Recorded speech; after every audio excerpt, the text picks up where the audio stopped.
Ghastly Garlic Episode 36. 5 True Ghost Stories. Home Not So Sweet Part 1. Story 1. The Haunting in the Shadows. Yadi sat at the edge of her bed, the cold creeping into her bones despite the sweltering Malaysian heat outside. She glanced at the clock. 1:45 a.m. The house was silent, but a strange tension hung in the air. She turned to her helper, Isa, who stood at the doorway, eyes wide with a mixture of fear and confusion. May I sleep in your room tonight?" Isa's voice trembled. Yati nodded, her heart pounding. Yes, of course. She couldn't shake off the unease that had settled over her household. That night, Yati, Isa, and Yati's 2 children huddled together in her bedroom, seeking comfort in numbers. The next morning, Yati asked Isa if she had felt anything unusual. Isa hesitated before admitting, "I felt like something passed behind me, like a breeze." A chill ran down Yati's spine. This was not the first time she had heard of such an occurrence, and she feared it wouldn't be the last. The second night, as the evening call to prayer echoed through the house, Yati's 7-year-old son ran to her, tears streaming down his face. "Mummy, Mummy, Mummy, there is a ghost in your room," he cried. He claimed to have seen a dark figure darting from the kitchen into her bedroom. Yati tried to soothe him, insisting it was his imagination, but the fear in his eyes was undeniable. On the third night, Yati returned home around 3 in the morning. Her son, once again terrified, clung to her, begging not to be left alone. As they walked back to the kitchen, his screams pierced the silence. "I saw it again, Mummy. A white figure without a head." Yati's heart raced. She turned on all the lights, desperate to dispel the darkness and the terror it held. She and Isa stayed awake that entire night, unable to sleep with the knowledge of what lurked in the shadows. 2 weeks later, Yati awoke to a child's whisper in her ear. "Mom, I want milk." In her half-asleep state, she responded, "Ask Isa." Then, fully awake, she saw a little girl standing at the foot of her bed. The child was filthy, covered in partially dried mud, staring intently at her. Yati screamed, stumbling out of bed and calling for Isa. After that incident, Yati avoided her bedroom for 2 days. The house was eerily quiet, no signs of the disturbances that had plagued them. But on the following Friday night, as she drifted off to sleep, she felt something cold and unseen grab her foot. She kicked at it, trying to shake it off, but the grip tightened, pulling at her big toe. She turned on the bedside lamp, only to see a dark figure standing next to her, eyes glowing red and voice a deep, guttural growl. Yati screamed and fled the room. These weren't the only occurrences. Isa often knocked on Yati's door at 4 a.m., asking if she had called her. She would insist she heard Yati's voice summoning her, but Yati knew she had been asleep. Every night, strange noises emanated from the guest room, the sound of objects being thrown against the walls, glass shattering, yet nothing was ever out of place the next morning. The house was relatively new to them, only a year old. A neighbor revealed that the previous occupant had committed suicide just a week before Yati moved in. They suggested that perhaps the spirit of the deceased lingered, unable to move on. Yati steeled herself, determined not to be driven out. "This is my house. I will not give up," she repeated to herself. Yet, every night brought new terrors. Strange noises, fleeting shadows, and the constant sense of being watched.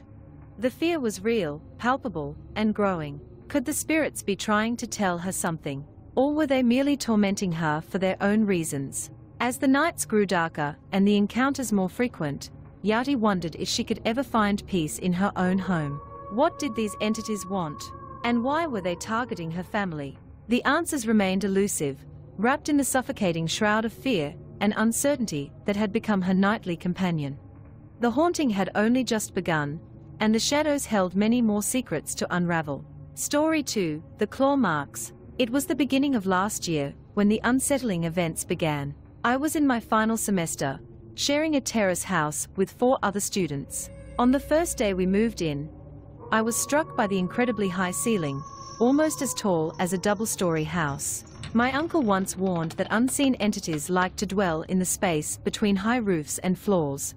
However, the rent was already paid for the semester, so we had no choice but to stay. Every weekend, 2 of our housemates, who were in a different course, would go home, leaving just the 3 of us. One night, We were all studying together at the dining table in the hall.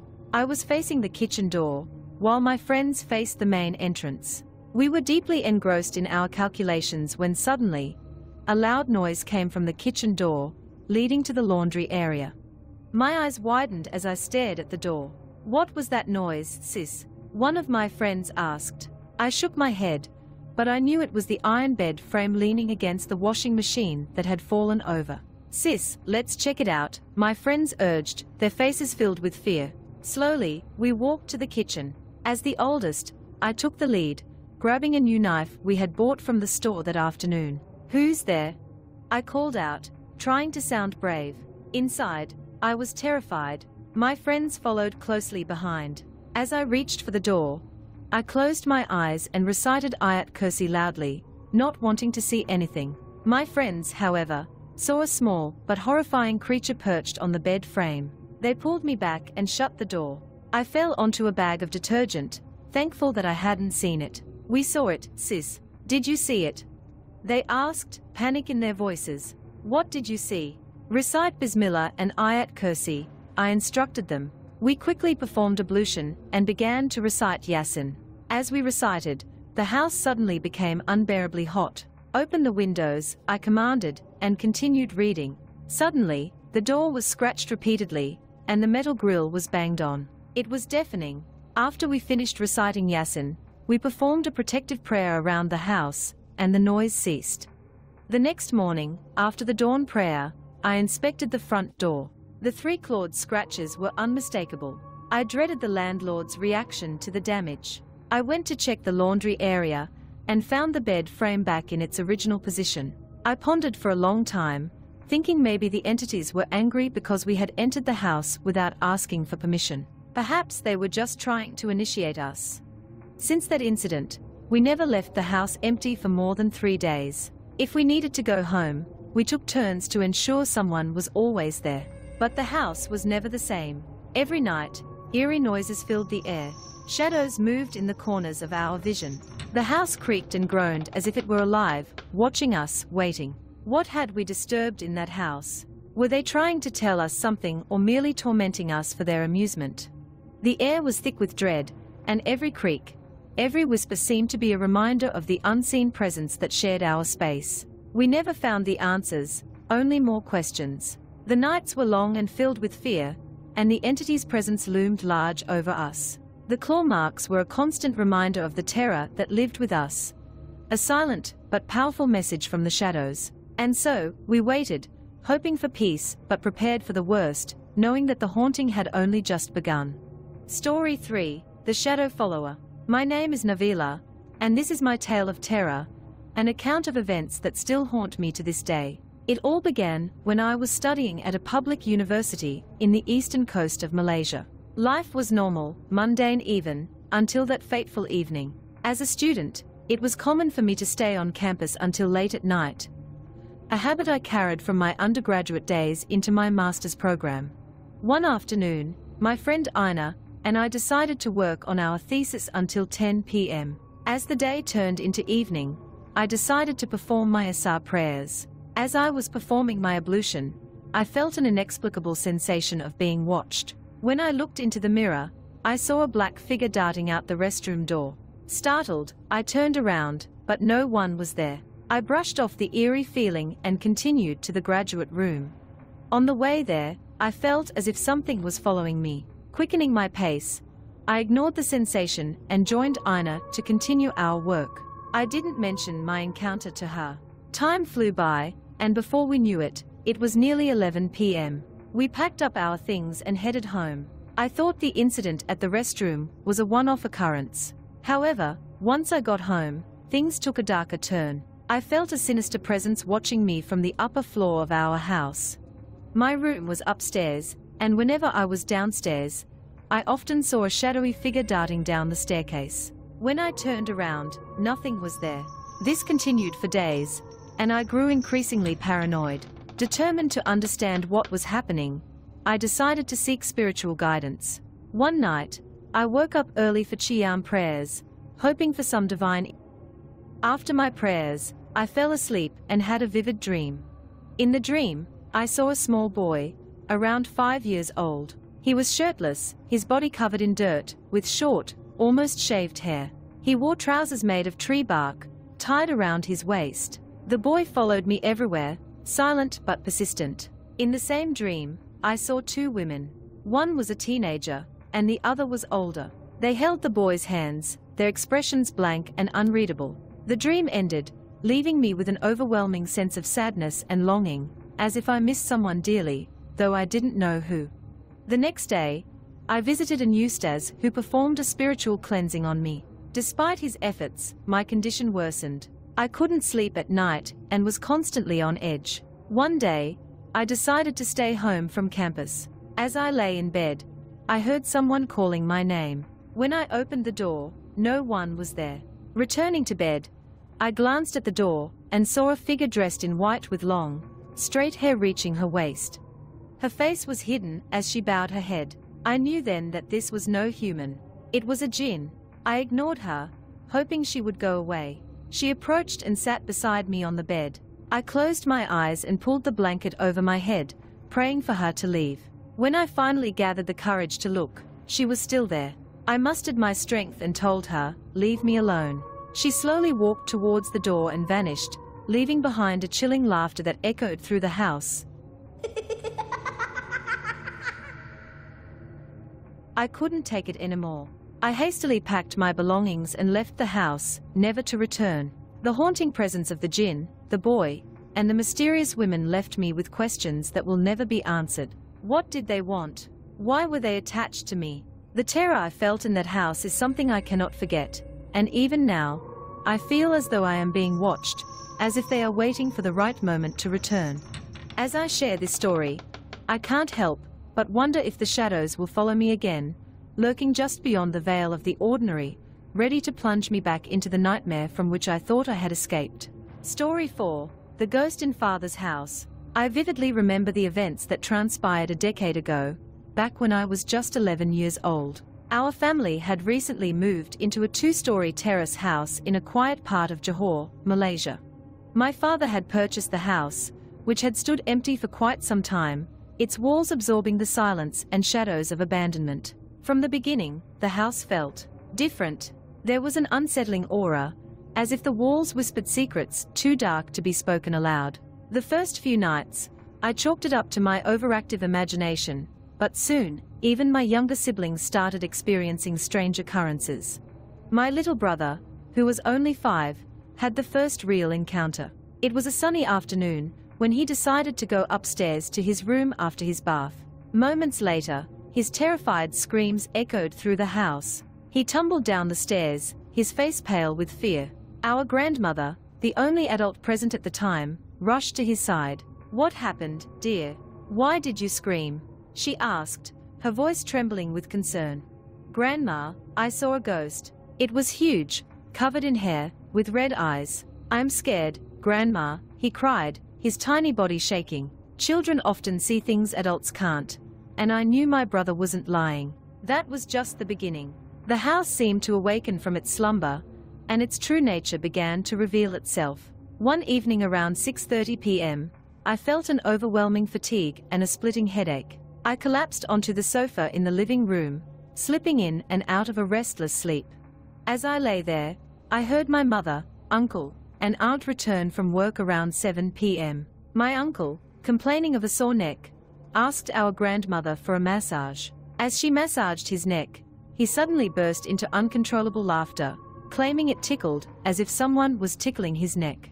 Our grandmother, who knew a few prayers to ward off spirits, began reciting verses from the Quran. As she did, my mother started laughing maniacally, pointing at our grandmother. My aunt began to struggle, as if someone were choking her, clawing at her neck as though trying to remove an invisible noose. One by one, we fell victim to whatever malevolent force inhabited the house. I found myself clutching my own throat, tears streaming down my face, but I had no control over my actions. My siblings later recounted the horror of seeing me in such a state, my eyes vacant and lifeless. My grandmother's prayers seemed to hold some power, providing brief moments of respite. She quickly realized that something had latched onto our family, preying on our fears and vulnerabilities.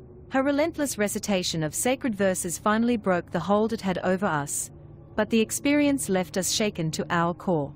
My father decided it was time to leave the house. We packed our belongings and moved to my grandmother's home in a nearby village. My father stayed behind initially, hoping to sort things out, but he, too, was not spared. One night, as he watched television alone, a cold wind swept through the house. He ignored it at first, engrossed in a football match, but the wind grew stronger, rattling the windows and doors. My father went to the kitchen for a snack, his back to the half-open window. Suddenly, the curtain blew into his face, and he saw it. A dark figure with red eyes, watching him intently. He froze, the hair on his neck standing on end. Pretending not to notice, he finished his meal and returned to the living room, but the presence lingered. It was only through sheer willpower and the continuous recitation of prayers that he managed to endure the night.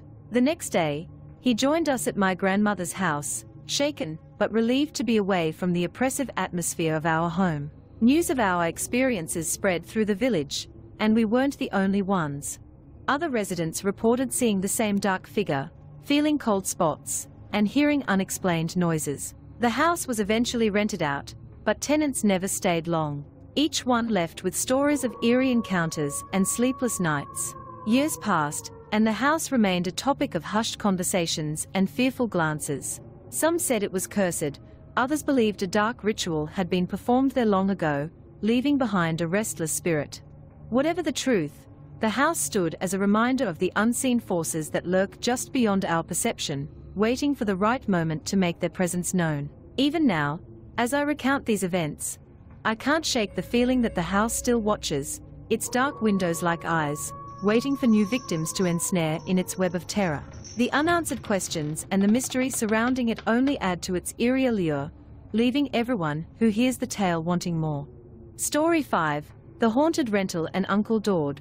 Farhan, a recent graduate from a university in Ipoh, Perak, had landed a job at a reputable company in Kuala Lumpur, Malaysia. Known for his quiet demeanor and aversion to noise, Farhan preferred to live alone to avoid the hassles of shared living spaces.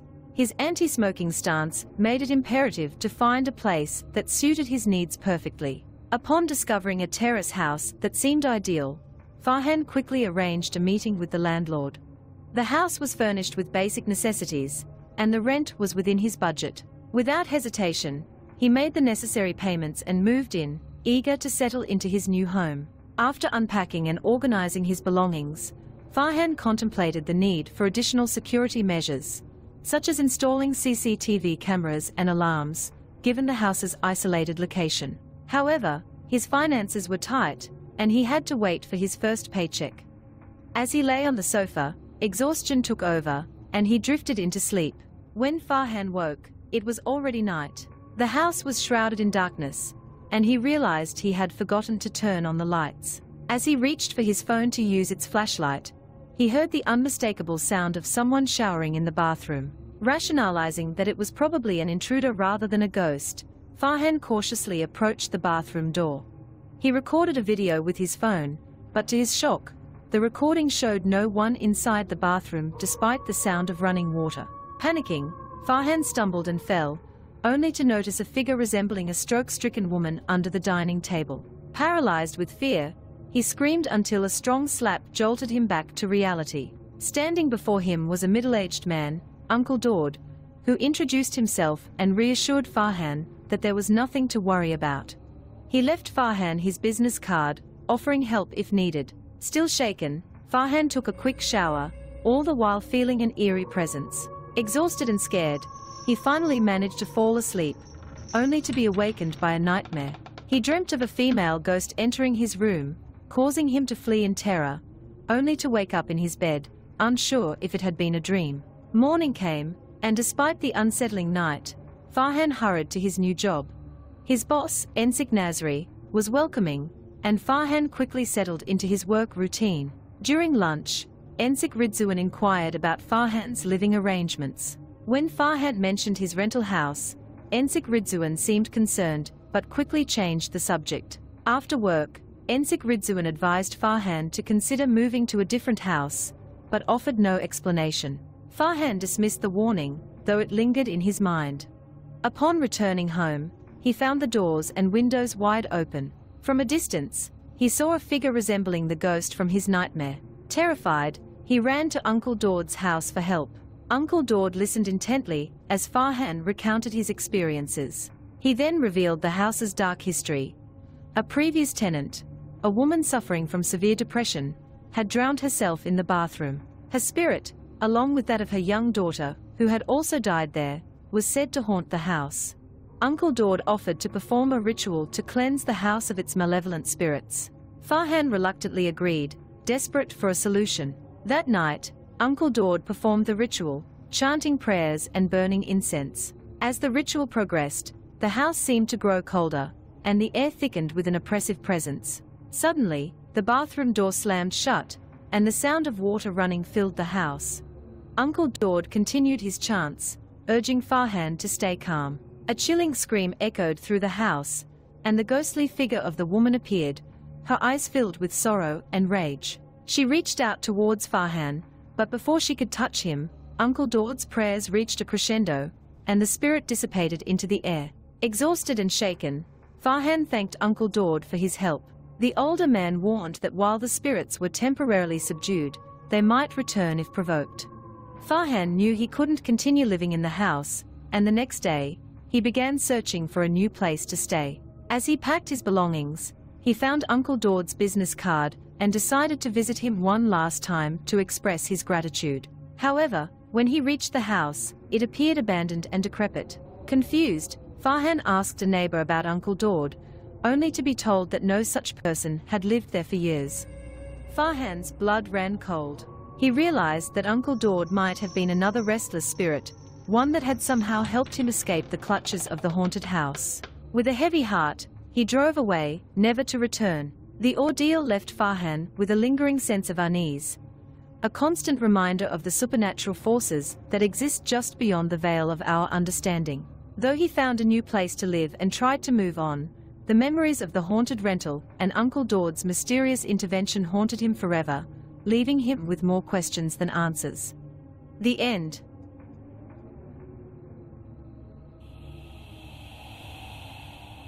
Thanks for tuning in to our podcast. If you enjoyed our exploration of ghosts, mythical creatures, and urban legends, please share it with your friends. Don't forget to subscribe for more thrilling episodes. Until next time, my beloved listeners.